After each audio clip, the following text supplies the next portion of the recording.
Alors bonjour à tous, bienvenue sur cette vidéo, j'espère que vous allez bien malgré ce confinement qui commence à être un petit peu longuet.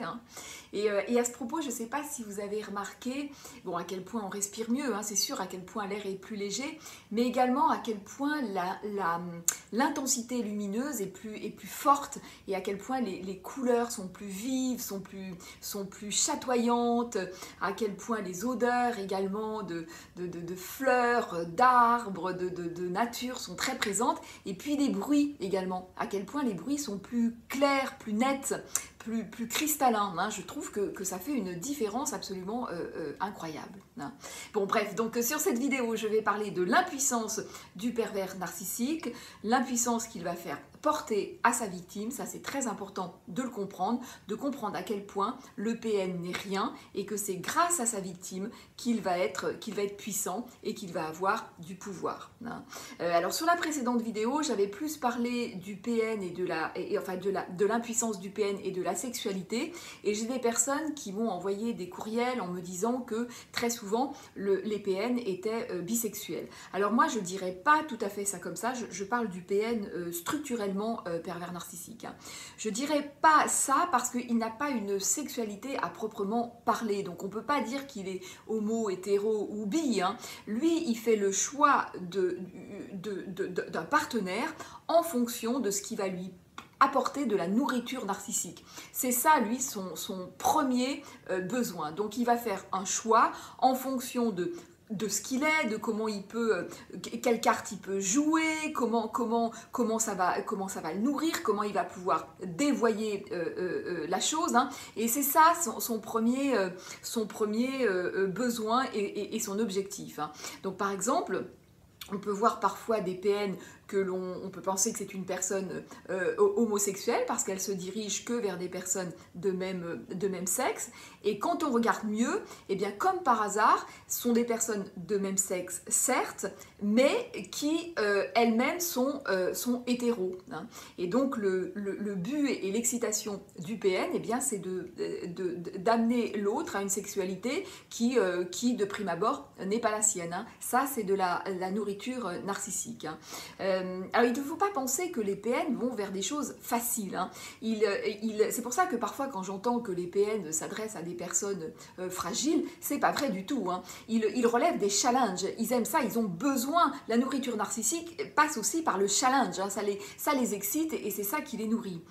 Moi par exemple, la personne que j'ai connue, c'était une personne qui ne s'en prenait qu'aux femmes mariées principalement, avec enfants, parce que le fait que la femme quitte son foyer et que ce PN passe avant les enfants, et ça c'était de la nourriture narcissique importante.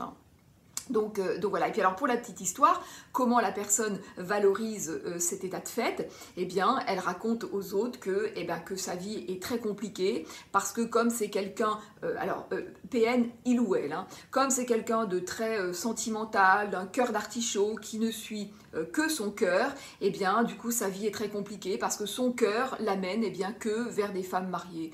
Donc sa vie est très compliquée, alors que s'il était beaucoup plus rationnel, beaucoup plus calculateur, ça se passerait pas comme ça. Donc les autres vont évidemment dire ah là là, quelle chouette personne, qui ne suit que son cœur, c'est magnifique, quel sentimental. Bon, évidemment, l'histoire c'est pas celle-là. Donc alors, ce qui va se passer, c'est que la victime pense avoir rencontré une personne comme elle, une chouette personne, donc elle va nourrir ce lien de façon importante, et le PN va vous faire croire que ce lien est super, que vous vivez quelque chose, une relation amicale ou amoureuse super, sauf que le PN, lui, il ne veut pas du tout être en relation. Le PN, lui, il va utiliser ces liens dans un second temps pour vous faire dégringoler. L'idée, c'est de vous faire monter très haut pour vous faire dégringoler très bas, et ça, c'est extrêmement jouissif. Ça, c'est de la nourriture narcissique.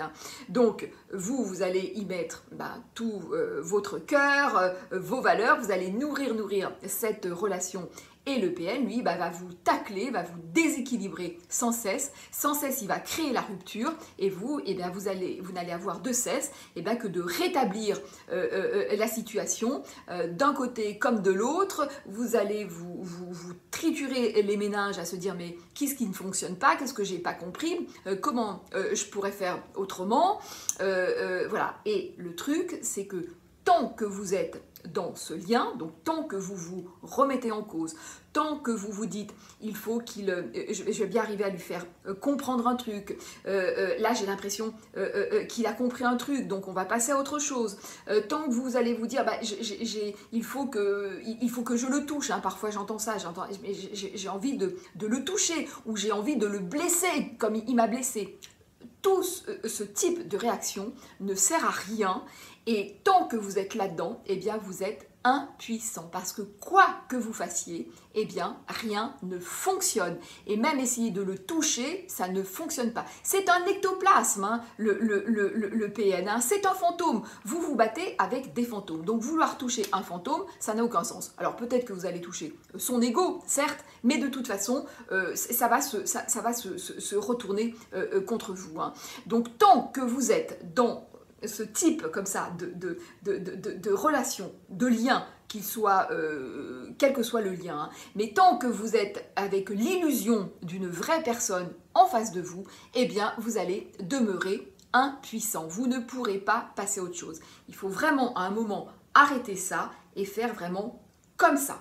C'est-à-dire se dire, mais qu'est-ce qui se joue dans cette relation, et retourner la chose et se servir du PN, comme je l'expliquais dans une vidéo, comme d'un miroir. Et vous dire, mais qu'est-ce qui se passe là-dedans? Qu'est-ce que ça dit de moi? Qu'est-ce que je dois comprendre? Qu'est-ce que je dois travailler? Et comment je vais utiliser ça pour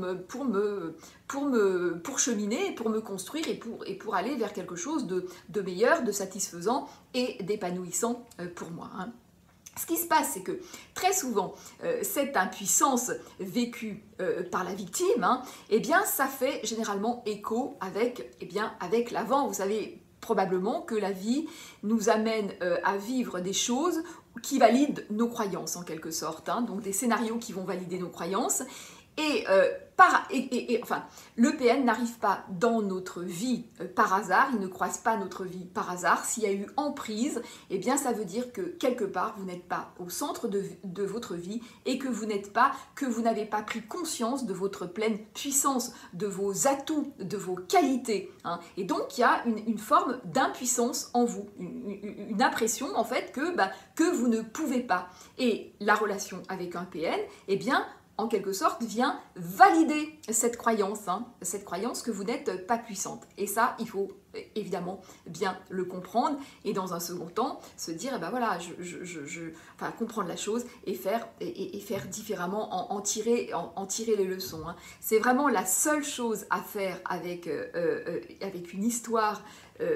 Lorsque le PN croise votre vie, c'est vraiment vous dire, il faut qu'est-ce que je dois comprendre de moi. C'est la seule chose à faire. Le reste, c'est peine perdue, ça ne sert à rien, vous perdez votre temps, vous perdez votre énergie, vous perdez votre âme, ça ne sert vraiment à rien, et ça, il faut vraiment, vraiment, vraiment l'entendre et le comprendre. Voilà. Donc je vous dis à bientôt, n'oubliez pas de liker, de commenter, de vous abonner, et je vous dis à très vite dans une prochaine vidéo, et prenez bien soin de vous.